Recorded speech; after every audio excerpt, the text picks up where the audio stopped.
Salut à tous, c'est l'été, il fait chaud, un temps propice à boire du vin rosé. Aujourd'hui, on part à la découverte des rosés d'Anjou et Saumur. Le mois dernier, on allait visiter le vignoble, 3 domaines et une cave coopérative.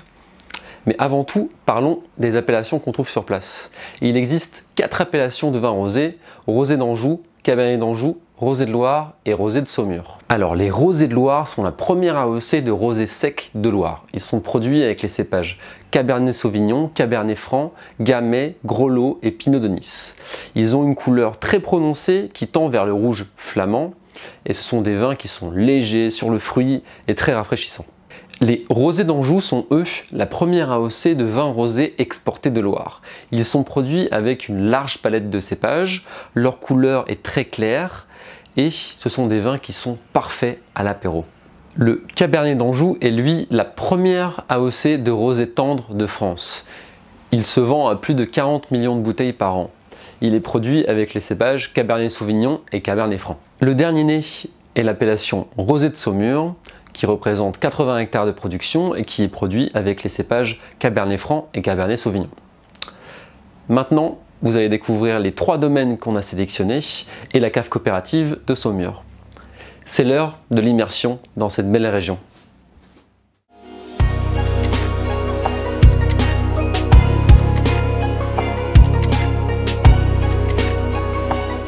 Bonjour à tous, je suis Alexandre Caddy, le vigneron du domaine Caddy. Je suis vigneron depuis 2006.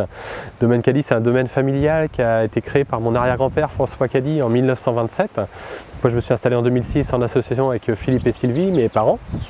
Aujourd'hui, on a un domaine familial qui compte 30 hectares de vignes, dont 20 hectares en chenin et 10 hectares sur les cépages rouges, Cabernet Franc, Cabernet Sauvignon et Grolot. Nous sommes situés sur la commune de Saint-Aubin-de-Luigné et nous avons aussi un peu de vignes à Rochefort-sur-Loire, donc on est à 25 km au sud d'Angers, pour vous situer. Donc en 2006, quand je me suis installé sur le domaine, mon papa était en agriculture raisonnée sous le label Terravitis depuis 1995. On a eu une volonté d'évoluer, d'aller plus loin, et en 2011 on a fait le pas de passer en agriculture biologique, vraiment pour plus utiliser d'herbicides. On ne supportait plus trop la vision des herbicides au printemps sur nos vignes. Donc en 2011 on a lancé les premiers essais et en 2014 on a été totalement officialisé vin en agriculture biologique. Donc aujourd'hui, les rosés sur le domaine, ça représente 20% de notre production, avec une majorité sur le Cabernet d'Anjou. On fait 3 cuvées de rosés, le Cabernet d'Anjou, donc le rosé demi-sec, le rosé de Loire, un rosé sec et un crément de Loire rosé. Au niveau des cépages, pour le Cabernet d'Anjou, c'est 80% Cabernet Franc, 20% Cabernet Sauvignon. Sur le rosé de Loire, on va être en assemblage 50-50 Gamay et Grolot. Et sur le crément rosé, on est à 50% Cabernet Franc, 50% Grolot. Le rosé de Loire et le Cabernet d'Anjou sont 2 rosés très différents. Il faut savoir que nous, sur le domaine, l'ensemble des vendanges sont manuelles, vraiment pour sélectionner tous les raisins, que ce soit pour faire un coteau du Léon ou même pour faire un vin rosé. Et ce qu'on va rechercher sur ces rosés, c'est d'avoir vraiment une identité, vraiment une finesse et une tension. Donc sur le rosé de Loire, on va s'attacher à avoir un vin très fruité avec une belle fraîcheur. Et sur le Cabernet d'Anjou, qui est un rosé demi-sec, le but est d'obtenir beaucoup plus de rondeur, mais tout en gardant la fraîcheur du vin pour en faire un très bel apéritif et garder ce côté très croquant, très fruit rouge. Principalement à la base, on vend le Cabernet d'Anjou à des particuliers, donc en vente directe. Moi, je vends plus de la moitié de ma production est vendue en vente directe directement aux consommateurs. Donc c'était comme ça le marché de Cabernet d'Anjou jusqu'à aujourd'hui. Et après, on a finalement eu de la demande de restaurateurs, de grossistes en restauration qui étaient vraiment intéressés par ce marché du Cabernet d'Anjou. Et même si on peut éventuellement le décrier, dire que les gens trouvent que c'est un vin qui est surfait, quand on a une grande fraîcheur dans ces vins, les gens l'adorent à l'apéritif et ça se consomme très très bien.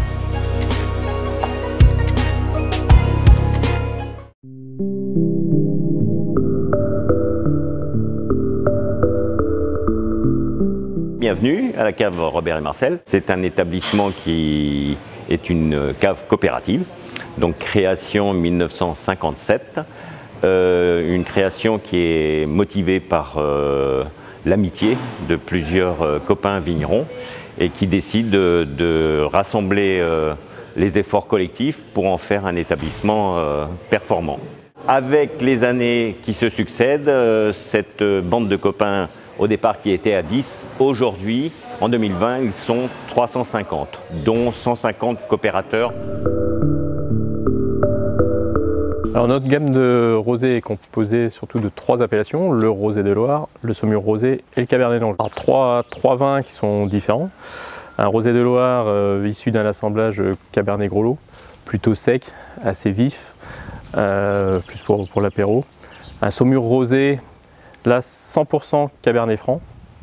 Là on va rechercher plus des vins un peu plus structurés, un peu plus sucrants, avec beaucoup plus de gras, qui peuvent aller aussi bien à l'apéro que sur des plats. Et un cabernet Anjou, appellation encore beaucoup plus connue, avec 18-20 grammes de sucre résiduel, mais qui reste vraiment très équilibré entre le sucre et l'acidité. C'est une appellation assez jeune, oui, qui date de 2016, je crois, pour la première appellation. C'est une appellation qui, au niveau régional, ne représente pas forcément énormément de volume. On est à peu près entre 4 ou 5 000 hectos. Et la cave en fait la moitié, quasiment. Et donc ce qu'on recherche vraiment sur le saumur rosé, voilà, c'est un rosé quand même aérien et avec à la fois une belle structure pour que ce vin puisse être accompagné sur des plats, aussi bien des salades ou des viandes blanches.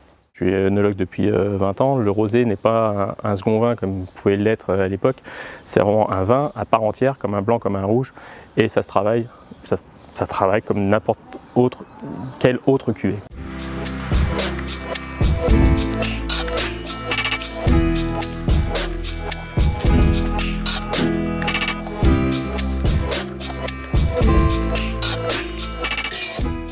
Le domaine des Trottières est un domaine qui fait une surface de 137 hectares de vignes cultivées. On est sur une surface de 125 en production. Je suis arrivé en 2010, je suis originaire de la vallée du Rhône. J'étais en poste dans les Côtes-du-Rhône méridionaux. Et je suis arrivé donc en 2010 pour gérer la culture et les vinifications du domaine. Alors, la part de production de rosé chez nous est d'environ 60-65% du volume global. On a les appellations rosé de Loire, rosé d'Anjou, cabernet d'Anjou. Et on cherche le fruit au maximum de ces vins-là, une typicité liée à leur cépage aussi. Et quand c'est des cabernets d'Anjou, on essaie d'avoir ce côté gourmand, fruité, avec cette pointe de couleur qui reflète la vallée de la Loire. On a plusieurs cuvées, on a des cuvées classiques qui sont, on va dire, des cuvées historiques de l'appellation, mais aussi on a des cuvées un petit peu plus personnelles qui sont des vins plutôt à faible degré d'alcool. Donc on a diminué l'alcool acquis et par contre la sucrosité est montée un petit peu, mais il y a une fraîcheur qui fait que on n'a pas ce côté pâteux, on a vraiment un vin très fruité, sur la gourmandise et qui permet d'avoir une différence de produit.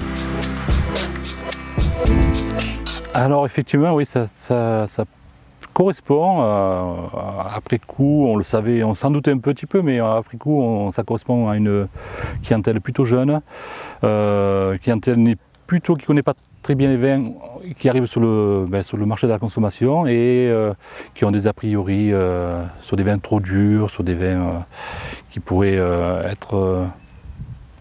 pas correspondre à leur goût.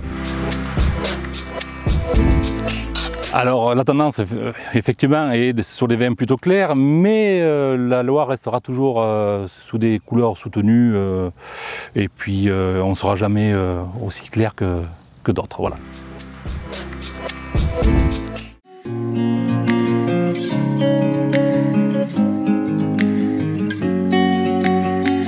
Donc Mathilde Giraudet, voilà, je suis arrivée en 2004 sur le domaine de Bois-Mosée où nous exploitons 37 hectares de vignes que vous avez derrière vous pour une grande partie. Donc des cabernets francs essentiellement sur le domaine avec un petit peu de cabernet sauvignon, du pinot noir, du gros lot noir et du chenin. Alors nous conduisons le domaine en agriculture biologique depuis 2017. En fait, nous sommes certifiés bio depuis 2017. Et depuis 2008, en fait, nous sommes dans une démarche de bio, puisque nous travaillons les sols, nous avons arrêté tout ce qui est désherbant. Nous sommes passés Terravitis de 2011 à 2014, et en 2014, nous sommes partis dans la conversion bio. Le rosé de Loire, en fait, c'est du pinot noir. Donc ramassé à une belle maturité. Un rosé de Loire, c'est qu'on veut que, déjà au niveau aromatique, que ça soit super sympa et qu'en bouche on se fasse plaisir aussi, quoi.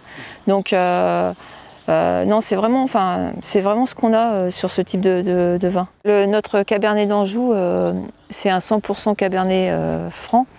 Et ce qu'on recherche, c'est déjà d'avoir un rosé qui soit sympathique, qui explose au nez aussi, et qui en bouche, on ait une belle sucrosité avec une belle acidité, pour dire de ne pas avoir quelque chose qui vous tapisse les papilles et qu'en fait après vous n'avez plus du tout l'impression de côté sucrosité qui est présent. Et on veut un vin plaisir, on veut un vin qu'on a envie de reboire et qu'on prend par exemple sur une terrasse en plein été.